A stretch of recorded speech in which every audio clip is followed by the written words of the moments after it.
एक लड़के की नई नई शादी हुई थी, जबकि उसका बिजनेस, उसका व्यापार बहुत अच्छा चल रहा था। वो बहुत अच्छे पैसे कमा रहा था, लेकिन फिर भी वो बुझा बुझा सा रहता था। ये बात उसके मुँह बोले चाचा ने पूछी कि तुम्हारे पास सब कुछ तो है, उसके बावजूद भी तुम इतने मुरझाए हुए ऐसे क्यों रहते हो, अच्छा नहीं लगता। उसने जब बार बार पूछा तो भतीजे ने कहा कि मुझे एक समस्या है। दरअसल शादी ज़रूर हो गई है, लेकिन उसके अंदर नपुंसकता के लक्षण कुछ ज़्यादा है और इस बात को लेकर के वो परेशान रहता है। अपनी समस्या किसी को बता भी नहीं सकता। तब उसके मुँह बोले चाचा ने कहा कि तुम बिल्कुल परेशान मत हो, मैं तुम्हें एक गोली दूंगा, यानी कि शक्तिवर्धक एक गोली दूंगा। उसे खाने के बाद तुम फिर कभी ज़िंदगी में शिकायत नहीं करोगे। जैसे ही लड़के ने ये बात सुनी, वो खुश हो जाता है। वो अपने पत्नी के पास जाता है और पत्नी को बताता है कि जो चाचा है उन्होंने एक गोली दी है। वो कहते हैं कि इसे खाने के बाद तुम्हारी जो समस्याएं हैं वो पूरी तरीके से दूर हो जाएंगी। जैसे ही वो लड़का वो गोली खाता है, गोली खाते ही उसकी तबीयत इस कदर खराब हो जाती है, इस कदर उसकी तड़प तड़प कर मौत हो जाती है कि लोग जो भी कहानी इस किस्से को सुनते हैं वो सुनकर हैरान हो जाते हैं, सोचने पर मजबूर हो जाते हैं। इसके बाद इस पूरे घटनाक्रम की जांच पड़ताल होती है और जांच पड़ताल होने के बाद पता चलता है कि ऐसी पहले नहीं बल्कि अब तक 5 लोगों की मौतें हो चुकी हैं। और जब इस घटनाक्रम के खुलासे की बात न केवल एक इंडिया के अंदर बल्कि कनाडा के अंदर भी ये शोर मच जाता है। इसके बाद कई किताबें लिखी जाती हैं, कई फिल्में भी बनती हैं और ये घटना अगर इसे सबसे चर्चित घटनाओं में से एक माने तो शायद ये गलत नहीं होगा। नमस्कार, स्वागत है आपका हमारे चैनल पर। आज की जो सच्ची घटना मैं आपको सुनाने जा रही हूँ, ये सच्ची घटना है इंडिया के ग्राम पंजाब के। दरअसल बात कर रही हूँ साल 1993 की। 22 साल का एक लड़का होता है जिसका नाम रंजीत सिंह होता है। उसकी नई नई शादी हुई थी लखविंदर नाम के एक महिला से। शादी होती है, जिंदगी शुरुआत में ठीक ठाक चल रही थी। एक दिन अचानक ही उसके सामने एक जेंटलमैन आदमी आ जाता है। उसने सूट बूट पहना हुआ था, देखने में वो बड़ा अच्छा लग रहा था और रंजीत ने उस जेंटलमैन को देखते ही उसके जस्ट डबल उम्र का वो व्यक्ति होता है। लगभग उसकी उम्र 45-46 साल के आसपास होती है। वो उससे बातचीत करते हुए पूछता है कि तुम कहाँ रहते हो। जब वो बताता है कि मैं कनाडा रहता हूँ, वहाँ पर बिजनेस व्यापार करता हूँ। रंजीत अपने उस नए दोस्त के पास जब जाता है, उससे बातचीत करता है तो कहता है कि सर आप मुझे भी कनाडा ले चलो, मैं भी विदेश जाना चाहता हूँ, कुछ पैसे कमाना चाहता हूँ। जब रंजीत ने बार बार उस व्यक्ति यानी कि जिस व्यक्ति का नाम होता है सुखविंदर सिंह ढिल्लों, उससे बार बार कह रहा था कि चलो तैयार हो जाते हैं, तुम परेशान मत हो, तुम अपना और अपनी बीवी का पासपोर्ट बना, उसके बाद फिर आ जाना। अब पासपोर्ट तैयार किया जाता है। 1993 में रंजीत अपने पत्नी लखविंदर को लेकर के वहाँ पहुँच जाता है। दरअसल सुखविंदर सिंह ढिल्लों जो काम करता था वो डीलरशिप का काम करता था। पुरानी गाड़ियों को वो खरीदता था और पुरानी गाड़ियों को वो सेल किया करता था। ये काम उसका बहुत अच्छा होता है और इसी काम में रंजीत सिंह से कुछ पैसे लेकर के वो उसे पार्टनर बना देता है। और रंजीत सिंह पार्टनर बनने के बाद जब मेहनत करता है पूरी शिद्दत, पूरे ईमानदारी के साथ, तो ये बिजनेस बढ़ने लगता है। दोनों की दोस्ती भी अच्छी हो जाती है। रंजीत उस सुखविंदर सिंह को प्यार से चाचा कहकर बुलाया करता था। जब चाचा कहकर बुलाया करता था तो इनकी जो आपस में बॉन्डिंग थी वो बहुत अच्छी हो जाती है। एक दूसरे के साथ रहना सहना ये लोग शुरू कर देते हैं।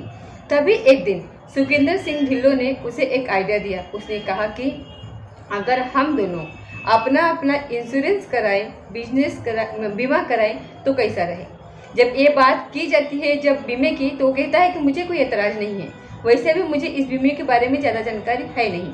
सुखविंदर सिंह ढिल्लों ने कहा कि तुम्हें परेशान होने की ज़रूरत नहीं है, वो सारा काम मैं खुद करता रहूँगा, बस हम लगभग 2 लाख रुपये डॉलर का इंश्योरेंस बीमा करा लेते हैं। यदि मुझे कुछ हो जाता है तो सारे के सारे पैसे तुम्हें मिल जाएंगे, तुम्हें कुछ होता है तो सारे के सारे पैसे मुझे मिल जाएंगे। यानी कि दोनों ने एक दूसरे को नॉमिनी बना दिया था और ये जो काम था आराम से चल रहा था। लेकिन कई दिनों से लड़का जो होता है रंजीत, वो परेशान होता है बुझा बुझा सा रहता था। सुखविंदर सिंह ढिल्लों ने पूछा कि तुम इतना परेशान क्यों रहते हो, क्या बात है? तुम्हारे पास बहुत सारा पैसा है, अच्छी खासी ज़िंदगी तुम जी रहे हो, खूबसूरत बीवी तुम्हारे पास है, सब कुछ तो है, लेकिन तुम इतना परेशान और इतना उदास क्यों रहते हो? तो रंजीत ने अपने मुगले चाचा से कहा कि चाचा, मुझे समस्या ये है कि शादी ज़रूर हो गई है, लेकिन मेरे अंदर नपुंसकता के अंश लक्षण ज़्यादा है, इसलिए मैं अपनी बीवी को खुश नहीं रख पाता। करूँ तो क्या करूँ, इस समस्या के बारे में किसी को बता भी तो नहीं सकता। जैसे ही सुखविंदर सिंह ने ये बात सुनी तो वो कहता है कि परेशान क्यों हो रहे हो, मेरे पास एक गोली है, मैं गोली दूंगा, उसे खाना, उसे खाने के बाद तुम बिल्कुल ठीक हो जाओगे, कोई दिक्कत नहीं, कोई परेशानी नहीं होगी।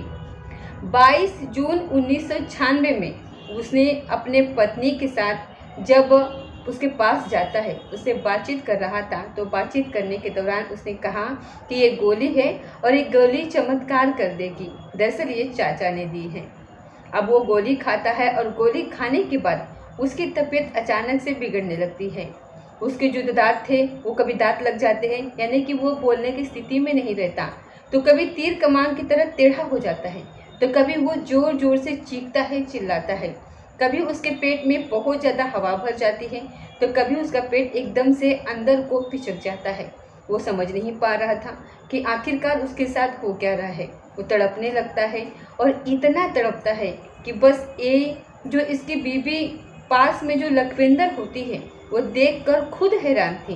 वो भी ज़ोर ज़ोर से चीखती है, चिल्लाती है और उसके शरीर के उस ऐठन को लेकर के इतना ज़्यादा परेशान हो जाती है कि आखिरकार वो करे तो क्या करे, क्योंकि वो उस गोली के बारे में किसी को बता भी तो नहीं सकती थी कि आखिरकार उसके पति ने उसके साथ संबंध बनाने के लिए कुछ ऐसी शक्तिवर्धक गोली खाई है। वो चुपचाप रहती है और जब शोर मचाती है तो आसपास के लोग इकट्ठा हो जाते हैं और इकट्ठा होने के बाद उसको हॉस्पिटल लेकर के जाते हैं। जब हॉस्पिटल में उसको भर्ती कराया जाता है तो उसकी स्थिति वैसी की वैसी थी। बहुत ज़ोर ज़ोर से चीखना चिल्लाना या फिर उसके दांत एकदम से लग जाना, जैसे कि किसी को मिर्गी के दौरे पड़ते हैं, या उसका पेट एकदम से फूल जाया करता था, एकदम से उसकी पेट की सारी हवा निकल जाया करती थी, या फिर तीर कमान की तरह टेढ़ा हो जाया करता था, या फिर वो बिल्कुल सीधा हो जाया करता था। जैसे कि कुछ पकड़ने की कोशिश करते तो ऐसा लगता था कि जैसे पत्थर की तरह वो बहुत मजबूत हो चुका है। डॉक्टर लोग, नर्स, जो भी वहाँ पर चश्मदीद होते हैं, सब के सब परेशान हो जाते हैं कि आखिरकार ये कैसी मौत है।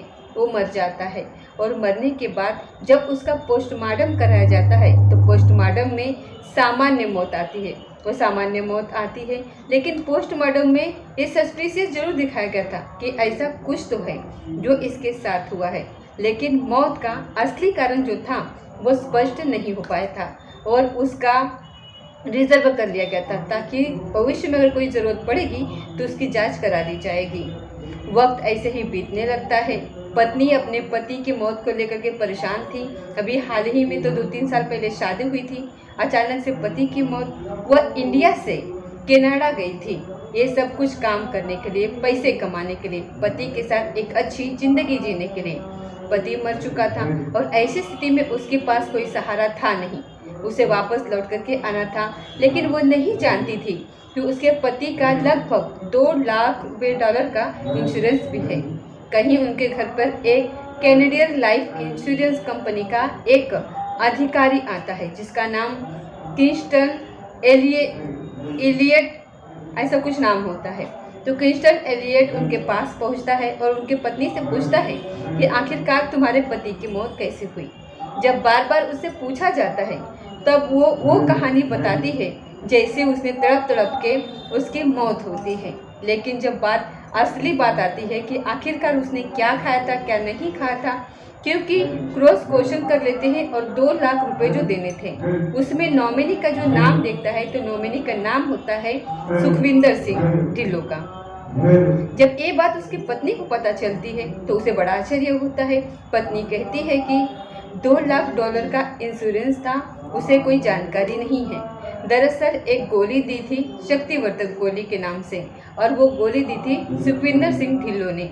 और जैसे ही सुखविंदर सिंह ढिल्लों का नाम लिया जाता है उसके बाद फिर बात वहाँ से जो एड्रेस दिया जाता है सुखविंदर सिंह ढिल्लों का, उस एड्रेस पर पहुँचा जाता है। जो अधिकारी होता है जिसका नाम क्रिस्टन एल्विट होता है, वो सीधा वहाँ पहुँचता है। जाकर के जो उस व्यक्ति को देखता है, देखकर वो देखता ही रह जाता है, क्योंकि उस व्यक्ति को तो उसने कुछ दिन पहले ही देखा था। 1 साल 4 महीने उस दिन पहले भी वो इसी घर के अंदर आया था, और इस घर के अंदर आने के बाद लगभग $3 लाख का इंश्योरेंस का जो लाभ था वो उसने यही व्यक्ति को देकर के गया था। अब वो ये व्यक्ति को बार बार देख रहा है।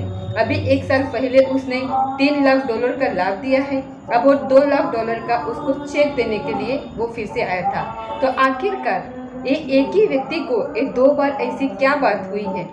तभी वो हल्का सा यहाँ से थोड़ा सा परेशान तो था ही, लेकिन वो अधिकारी क्रिस्टन एलियन वो कनाडा पुलिस के पास जाता है और जाकर के कहता है कि साहब, हो ना हो कुछ ना कुछ गड़बड़ यहाँ पर ज़रूर है, आप सुखविंदर सिंह ढिल्लों की जांच करनी चाहिए। पूरी कहानी बताई जाती है कि किस तरीके से एक रंजित नाम के व्यक्ति की तड़प तड़प कर मौत हो जाती है। उसको एक गोली दी गई थी, उस गोली को खाने के बाद, लेकिन 1 साल पहले जब यहाँ पर वो पैसे देने के लिए आया था, तब पैसे देने के लिए आने के बाद उसे पता चलता है कि इसकी पत्नी की भी ठीक वैसे ही मौत हुई थी जैसे कि इसके साथ पार्टनर जो होता है रंजीत सिंह, उसकी मौत हुई है। अब पुलिस इस मामले को थोड़ा गंभीरता से लेती है, इंटरव्यू तैयार किए जाते हैं, टीम तैयार की जाती है और उनको कहा जाता है कि तुम इस मामले की जांच पड़ताल करो। अब टीम ने अपने हिसाब से जब इस मामले की जांच पड़ताल करनी शुरू करी, साथ ही कनाडा पुलिस होती है और 1-2 एजेंसी और इसमें शामिल की जाती है। दरअसल 5 मई 1959 को पंजाब जो कि भारत का एक राज्य है, उसी का एक जिला लगता है लुधियाना का रहने वाला एक व्यक्ति जिसका नाम फागुन होता है, उसकी पत्नी गोविंद ढिल्लो होती है।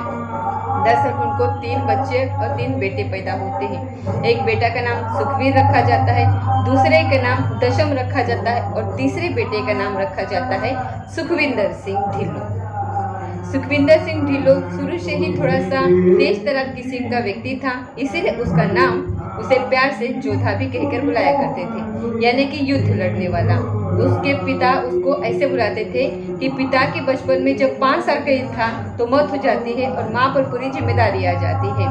भाई जब थोड़े बड़े हो जाते हैं तो भाई ने रुख कर लिया था अपना कनाडा की तरफ। भाई कनाडा में जाकर के अपना काम वाम करने लगते हैं और जो छोटा भाई होता है यानी कि सुखविंदर सिंह ढिल्लो होता है, वो सुखवीर की तरह बनना चाहता था। उसी की तरह वो अच्छे कपड़े पहनना चाहता था, उसी की तरह वो अपने माँ से कहता है कि मैं बड़े भाई के साथ कनाडा रहना चाहता हूँ, अगर तुम्हें एतराज़ ना हो तो मुझे वहाँ पर भेज दीजिए। माँ कहती है कि मुझे तो कोई एतराज़ नहीं है। साल 1981 में आखिरकार वो कनाडा चला जाता है। कनाडा का एक ओंटारियो एक प्रांत है, वहाँ का एक हैमिल्टन एक जगह लगती है, वहाँ पर जाता है और रहने लगता है। अलग अलग कंपनियों में नौकरी करता है, काम करता है, लेकिन जब कंपनियों में काम करता था तो वहाँ से इतने पैसे नहीं मिल पाते थे कि जिससे कि इसका खर्च बहुत अच्छे से चल सके। तभी इसके दिमाग में आता है कि क्यों ना पुरानी गाड़ी खरीदे और उसको बेचे। इस तरीके से वो पुरानी गाड़ियाँ खरीदता था, बेचता था और इसका ये बिजनेस व्यापार बहुत अच्छे से चलने लगता है। इसी बीच में उसको पता चलता है कि अगर 2 गाड़ियों का आपस में टक्कर हो जाती है तो उससे इंश्योरेंस का लाभ लिया जा सकता है, और इसने यहाँ पर जालसाजी करना शुरू कर दिया कि आखिरकार बीमे का लाभ लिया कैसे जाता है। गाड़ियों की आपस में टक्कर कराता था उसको, और वहाँ से जो पैसे उसे मिल जाया करते थे, तभी ये अपना बिजनेस तो उसका ठीक चल ही रहा था और इस तरीके से ये बीमे का लाभ भी देने लगता है। साल 1983 में 81 में ये कनाडा जाता है और वापस 83 में पंजाब आता है। पंजाब के लुधियाना में ये रहने लगता है। वहाँ पर जाकर के एक लड़की होती है परवेश कौर, उसके पिता हरपेश ग्रेवाल होते हैं, अपने बेटी से शादी करने के लिए तैयार हो जाते हैं, क्योंकि वो काम करने वाला व्यक्ति होता है, पढ़ने बढ़ने का वो अच्छा सलीका रखता था, साथ ही विदेश में रहता था, तो बेटी विदेश में जाएगी तो अच्छा कमाएगी, खाएगी, अच्छी ज़िंदगी जिएगी। इसलिए उन्होंने सोचा कि क्यों ना बेटी की शादी कर दी जाए। जब इस व्यक्ति से सुखविंदर सिंह ढिल्लो से शादी की बात की जाती है तो वो सीधे सीधे मांग करता है दहेज की। कहता है कि मुझे अच्छा दहेज मिलेगा तो मैं शादी कर लूँगा। वो तैयार हो जाता है। उस लड़की के पिता जो हरदीप सिंह गिरवाल होते हैं वो कहते हैं कि मुझे कोई एतराज़ नहीं है। परवेश कौर से उसकी शादी तय हो जाती है और खूब दहेज दिया जाता है। पत्नी को लेकर के वो कनाडा पहुंच जाता है और जब वहाँ कनाडा जाता है तो कुछ दिन तो ये रिश्ता एकदम ठीक चलता है, लेकिन कुछ दिन के बाद वो अपने पत्नी को बेवजह पीटना शुरू कर देता है। और वो पत्नी जब रोज रोज पीटती थी तो वो समझ नहीं पा रही थी कि पिता ने कितनी मेहनत से उसकी शादी करी, लेकिन पिता से शिकायत करती है और भाइयों से अगर शिकायत करती है तो कहीं ऐसा ना हो कि उन्हें तकलीफ हो, परेशानी हो। इसीलिए उसने अपने आप को बांटने के लिए, अपने मन को बांटने के लिए, अपने वक्त को बांटने के लिए उसने अलग अलग जगहों पर काम करना शुरू कर दिया। कभी वो जूता कंपनी में काम करती थी तो कभी वो मशरूम की खेती में हिस्सेदारी लिया करती थी, तो कभी वो कपड़ों की फैक्ट्री में काम किया करती थी। इसी तरीके से वक्त गुजरने लगता है। 26 जुलाई 1985 में उसको पहली एक बेटी पैदा होती है, जिस बेटी का नाम रखा जाता है हरप्रीत। और हरप्रीत के साथ वो खुश रहने लगती है। लेकिन हरप्रीत की पैदा होने के बावजूद भी उस व्यक्ति ने, उसे पैसे का लालच हो गया था, चस्का लग गया था। इसकी बीवी जो बाहर काम करती थी, इनकम होती थी, तो वो छोटी सी बच्ची की होने के बावजूद भी अपने पत्नी से बाहर भेज करके काम कराया करता था, मेहनत कराया करता था। और पत्नी की मजबूरी थी, आखिरकार वो चली जाती थी, काम करती रहती है। वक्त और आगे बढ़ने लगता है। साल 1988 में फिर से वो प्रेग्नेंट हो जाती है। उसको एक और बेटी पैदा हो जाती है और उस बेटी का नाम रखा जाता है अमन। अब बेटी का नाम अमन रखा जाता है, 2 बेटियां पैदा हो जाती हैं, लेकिन वो चाहता था कि अब अगला जो बच्चा हो वो बेटा पैदा होना चाहिए, बेटी पैदा नहीं होनी चाहिए। और साल 1991 में वो फिर से प्रेग्नेंट हो जाती है और जब प्रेग्नेंट हो जाती है तब वो अपने पत्नी को सुखविंदर सिंह ढिल्लों यानी कि प्रवेश को लेकर के सीधा पहुंच जाता है इंडिया। और इंडिया आने के बाद उसकी जांच कराता है। गर्भ की जब जांच कराता है तो पता चलता है कि उसको तीसरी जो प्रेगनेंसी है, उसके पेट में जो पल रहा है बच्चा वो लड़की ही है। और ये बात देखते हुए वो अपने बेटी का यानी कि उसका अबॉर्शन करवा देता है अपने पत्नी का, ताकि उस बच्चा पैदा ही ना हो वो बच्चा। उसके बाद वो यहाँ से वापस चला जाता है। इसकी पत्नी इस बात पर कोई विरोध भी नहीं कर पाती है। कभी कभी वो अपने पत्नी को बेवजह परेशान किया करता था, पीटता था। 2 बेटियां उसकी हो ही जाती हैं, हरप्रीत और अमन। लेकिन वो इस परिवार से खुश नहीं था और एक दिन यानी कि 30 जनवरी 1995 की बात है, उसकी पत्नी की अचानक से तबीयत खराब हो जाती है। घर पर उस वक्त 2 बेटियां होती हैं। जैसे ही पत्नी की तबीयत खराब होती है तो पत्नी का कभी तो पेट को एकदम से फूल जाया करता था, तो कभी अंदर को एकदम पिचक जाया करता था। इस तरीके से वो उसके शरीर में ऐंठन सी पैदा हो जाती थी। कभी वो हाथ एकदम सीधे हो जाया करते थे तो कभी वो एकदम तीर कमान की तरह, धनुष की तरह वो टेढ़ी हो जाया करती थी। इस तरीके से जब माँ तड़प रही है, चीख रही है, चिल्ला रही है, तो जो 2 बेटियां होती है, एक बेटी 7 साल की थी, एक बेटी 9 साल की थी। वो समझ नहीं पा रही थी कि आखिरकार करे तो क्या करे। वो घर से बाहर निकलती है, जोर जोर से चीखती हैं, चिल्लाती हैं। आसपास के घर के पास जो जानकार लोग रहते हैं वो दौड़ करके आते हैं और सभी पड़ोसी ने इस महिला को, प्रवेश कौर को, अपने गाड़ी में लिटाया और लिटाने के बाद उसको हॉस्पिटल जब लेकर के जाते हैं तो पता चलता है कि उसकी जो टांगें थी वो बिल्कुल सीधी हो जाया करती थी, जिसकी वजह से लोग परेशान थे कि आखिरकार करें तो क्या करें। तब उसकी दोनों टांगों को बिल्कुल बाहर निकाल दिया गया और जिस तरीके से एक डंडा होता है बिल्कुल सीधा, इस तरीके से वो गाड़ी के अंदर सीधी होती है। उसके बाद उसको हॉस्पिटल में एडमिट कराया जाता है और हॉस्पिटल में जब लेकर के जाते हैं तो नर्स भी इस दृश्य को देख करके हैरान थी, डॉक्टर भी इस दृश्य को देख करके हैरान थे कि इन्होंने अपने ज़िंदगी में पहले कभी ऐसा कोई केस नहीं देखा था। एक महिला है जो बीमार है, परेशान है और उसके शरीर में अजीब तरीके की ऐंठन होती है। वो बिल्कुल एकदम लकड़ी की तरह सीधी हो जाती है तो कभी धनुष की तरह टेढ़ी हो जाया करती थी, कभी अलग अलग तरीके का उसका रूप बन रहा है और वो पत्थर की तरह एकदम मजबूर हो जाया करती थी। आखिरकार डॉक्टर लोग भी परेशान हो जाते हैं। 4 दिन बाद यानी कि 3 फरवरी 1995 को सुबह 10:30 बजे के आसपास प्रवेश कौर की मौत हो जाती है। और जैसे ही मौत होती है उसके बाद फिर उसका पोस्टमार्टम होता है। डॉक्टर ये जानना चाहते थे कि आखिरकार इसकी मौत की वजह क्या है। मौत की वजह का कुछ पता चल नहीं पा रहा था और इसी तरीके से जो एक पोस्टमार्टम में कुछ खास ऐसी कोई वजह नहीं आती, नेचुरल डेथ आती है, लेकिन सस्पिशियस थोड़ा सा ज़रूर था और डॉक्टर लोग इस बारे में कुछ कह नहीं पाते।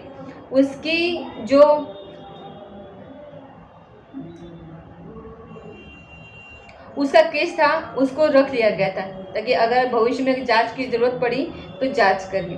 ऐसा डॉक्टर लोग करते हैं। एक तरफ रंजीश की मौत होती है 1 साल पहले, यानी 1 साल 4 महीने कुछ दिन पहले इसकी पत्नी परवेश की मौत हो जाती है। डॉक्टर लोग जांच कर ही रहे थे और इस मामले की पड़ताल शुरू हो जाती है। तो आखिरकार जो टीम को जिम्मेदारी दी गई थी वो टीम इंडिया आ जाती है ये देखने के लिए कि आखिरकार इस व्यक्ति ने, जो इसके बारे में पता चला है 17-18 महीने में इसने लगातार इंडिया के चक्कर ये काट रहा था, आखिरकार वो इंडिया क्यों आ रहा था, क्यों नहीं आ रहा था। जब इंडिया आते हैं तो इंडिया की पुलिस से संपर्क किया जाता है और संपर्क करने के बाद पता चलता है कि परवेश की जो मौत होती है वो मौत के ठीक 9 सप्ताह बाद व्यक्ति ने सुखविंदर सिंह ढिल्लों ने दूसरी शादी कर ली थी। जालंधर के एक पंचवीरन नाम का एक गांव होता है, वहां के रहने वाली महिला से, जिसका नाम सर्वजीत दर्शासी होता है, उसे शादी कर लेता है। और शादी करने के बाद वो कहता है कि वो वापस कनाडा जा रहा है, लेकिन कनाडा नहीं जाता, वो कपूरथला के एक सुखविंदर शाम के एक महिला से वो शादी कर लेता है। और दोनों शादी करने की एक ही वजह होती है कि बहुत सारा दहेज उसे इकट्ठा करना था। वो कभी इंडिया तो कभी कनाडा, इस तरीके के उसके चक्कर लगते थे। वो 2 शादी कर लेता है और इसी बीच में मौका पाते ही वो एक और शादी कर लेता है सुखविंदर सिंह कौर ग्रेवाल नाम के एक महिला से। यानी कि अपनी पत्नी के 9 सप्ताह के बाद मौत होने के बाद वो इंडिया आता है और अलग अलग जगहों पर 3 शादियां कर लेता है। और 3 शादी करने के बाद शादी करने का वो सिर्फ ये दिखाया करता था कि तुम्हारी बेटी कनाडा में रहेगी, बहुत ज़्यादा खुश रहेगी, और इसके बदले में वो अच्छा खासा दहेज लेता था, नगद लेता था, क्योंकि उसे दहेज बहुत ज़्यादा चाहिए था, पैसे ही चाहिए थी, सामान की उसे कोई ज़रूरत नहीं थी। पुलिस जब इस मामले की जांच पड़ताल करती है तो पता चलता है कि जो उसकी दूसरी बीवी थी, यानी कि सेकंड बीवी जिसका नाम सरबजीत होता है, उसको 2 जुड़वा बच्चे हो जाते हैं और एक बच्चे का नाम गुरमीत रखा जाता है और दूसरे बच्चे का नाम रखा जाता है गुरविंदर। अब इनकी पैदा होने के ठीक 12 दिन के बाद इनकी मौत हो जाती है। जब इनकी माँ से पूछा जाता है कि इसकी मौत का क्या कारण है, कैसे मौत हुई, तो बताती है कि बच्चों के अंदर अजीब सी ऐंठन से पैदा हो जाती है। उनकी हालत कुछ अजीब सी थी, जैसे ही 2 मौतें पहले हो चुकी है, इसकी पहले पत्नी की, इसका जो बिजनेस पार्टनर था रंजीत कौर, उसकी, इन बच्चों की भी ठीक वैसे ही मौत होती है। पुलिस ने और पीछा करना शुरू किया तो जो तीसरी शादी के बारे में बात करने की कोशिश की, तो सुखविंदर सिंह के बारे में जो पता करने की कोशिश की तो पता चलता है कि उसकी भी मौत हो चुकी है। और उसकी मौत हुई है, जब उसके बारे में पूछा जाता है, आसपास के लोगों से पूछा जाता है, तो बताते हैं कि अजीब से उसके शरीर में हलचल हो रही थी, अजीब से मतलब कि ऐंठन हो रही थी, ये समझ नहीं पा रहे थे कि आखिरकार हुआ क्या है। और जब उसकी मौत हो जाती है तो परिवार वालों ने उसका पोस्टमार्टम नहीं कराया था और उसका जो रीति रिवाज के हिसाब से अंतिम संस्कार उसका करा दिया जाता है। और तीसरे बीबी के बारे में पता चलता है कि तीसरी बीबी उसकी जो होती है वो ठीक ठाक थी, उसे कोई दिक्कत नहीं थी, कोई परेशानी नहीं थी, लेकिन इसी तरीके से 17 महीने में 5 मौतों का होना ये अपने आप में कई तरीके के सवाल खड़े कर रहा था। पुलिस वाले जब कनाडा से आए थे, उन्होंने पूछा उन बच्चों के बारे में कि बच्चे कहाँ हैं, क्योंकि बच्चों का अंतिम संस्कार नहीं होता, उन्हें दबा दिया जाता है। और जिस स्थान पर उन बच्चों को दबाया गया था उस स्थान से उनकी बॉडी को बाहर निकलवाया जाता है और निकलवाने के बाद वो दोनों जो जुड़वा बच्चे होते हैं, जो पुलिस टीम होती है वो उनको लेकर के जाती है। और जो 2 मौतें हुई हैं कनाडा के अंदर, उनकी दूसरा रिपोर्ट थी, इन दोनों बच्चों की भी एक रिपोर्ट थी। इसकी जब जांच कराई जाती है तो पता चलता है कि एक जैसी जहर की मात्रा होती है, और उस जहर के बारे में जब पता निकालने की कोशिश करेंगे तो पता चलता है कि एक पेड़ होता है, उस पेड़ के जो बीज होते हैं उन बीजों से वो तैयार किया होगा, उसमें एक मिश्रण बनाया था, उसने गोलियां बनाई थी और उसने अपने पार्टनर को तो उसका खिला ही दिया था कि ये शक्तिवर्धक गोली है, इसे खाने से तुम्हारे शरीर की जो कमजोरी है वो दूर हो जाएगी। लेकिन पत्नी को जब उसके पत्नी बीमार हो जाती है तो पत्नी को बीमारी का बहाना बना करके इसी तरीके से उसने अपनी जो दूसरी बीवी होती है उसको भी और उसके बच्चों को भी, जो जुड़वा बच्चे होते हैं उनको भी गोलियां खिलवाई थी। तो अपनी पत्नी से कहा था कि इन्हें अपने बच्चों को दे देना और जल्दी से बच्चे स्वस्थ होंगे, कोई दिक्कत नहीं, कोई परेशानी नहीं होगी। तो इसी तरीके से उसने किसी न किसी बहाने से उन्हें गोलियां देता है। फिर पुलिस इस मामले की जांच पड़ताल करती है और करने के बाद पूरी रिपोर्ट तैयार करती है और इसको गिरफ्तार कराया जाता है। लेकिन अफसोस की बात यह होती है कि इंडिया में तो जो बच्चे और उसके इस मामले को कनाडा में नहीं चलाया गया था, क्योंकि इंडिया में इस मामले का कोई सुनवाई होती नहीं है। वो मामला इंडिया में चलाया गया था, ना कि किसी थाने में एफआईआर वगैरह हुई थी। लेकिन जो कनाडा में जो उसके पार्टनर के जो पहली पत्नी प्रवेश की जो वहाँ पर जो गोली खिलाने के बाद जो वो हत्या कराई गई थी, जो किसी पेड़ के बीज होते हैं उनको तैयार करके उसे खिलाया गया था, तो उसे उसी के वर्कशॉप जो उसकी होती है, जो फिर उसको गिरफ्तार कर लिया जाता है। गिरफ्तार करने के बाद उस पर केस चलता है। 1 अगस्त 2001 में उसको आजीवन कारावास की सजा सुनाई जाती है और उसमें कहा जाता है कि 25 साल तक ये व्यक्ति सलाखों के पीछे रहेगा और वो 25 साल तक जिंदगी को गुजारने लगता है, काटने लगता है। लेकिन एक दिन पता चलता है कि फॉरेन टीम की एक हॉस्पिटल में 16 नवंबर 2013 को उसकी मौत हो जाती है। अलग अलग लोग अलग अलग तरीके की बातें करने लगते हैं। कुछ लोग कहते हैं कि उसे कैंसर हो गया था, कुछ लोग कहते हैं कि उसको अचानक से कोई ऐसी तकलीफ हुई, कोई परेशानी हुई जिसकी वजह से उसकी मौत हो गई है। फिर इस मामले में जो डिटेक्टिव की जो रिपोर्ट आती है अखबारों में प्रकाशित होती है और जो फॉरेंसिक टीम जो होती है, जो रिपोर्ट होती है, जो पोस्टमार्टम रिपोर्ट होती है, डॉक्टरों से पूरी कहानी जब डॉक्टरों के सामने आती है उसी के हिसाब से करते हैं और एक किताब लिखी जाती है और वो किताब बहुत ज़्यादा मशहूर हो जाती है। उससे बहुत अच्छा बताया जाता है कि उससे बहुत ज़्यादा प्राइज़ मिलता है। साथ ही कुछ वक्त 2003 में उस पर एक फिल्म भी बनी थी। उसके बाद कई सारी फिल्में बनाई जाती हैं उस पर। तो ये मामला न केवल इंडिया में बल्कि कनाडा में भी बहुत ज़्यादा चर्चित मामला रहा कि एक व्यक्ति ने अपनी पत्नी, अपने पार्टनर यानी कि इनसे लाभ लेने के लिए, मौत के बाद बीमे का लाभ लेने के लिए 103 लाख डॉलर का लाभ लेने के लिए इस तरीके के 1-2 नहीं बल्कि 5 हत्याएं कर देता है। जब बच्चों की हत्या के बारे में पूछा जाता है तो उसने कहा कि वो अपनी ज़िंदगी में कोई ऐसा झमेला नहीं पालना चाहता था, इसीलिए वो सिर्फ शादी कर रहा था पैसे के लिए। और अचानक से बच्चा पैदा हो जाया करते थे और वो बच्चों को अपने साथ नहीं रखना चाहता था, इसलिए इस घटनाक्रम को अंजाम दिया गया था। दोस्तों, इस पूरे घटनाक्रम को सुनाने का उद्देश्य किसी को परेशान करना नहीं है, किसी का दिल दुखाना नहीं है, बल्कि आपको जागरूक करना है, आपको सचेत करना है। तो ये थी आज की सच्ची घटना। मिलते हैं अगले किसी सच्ची घटना के साथ, तब तक जय हिंद, जय भारत।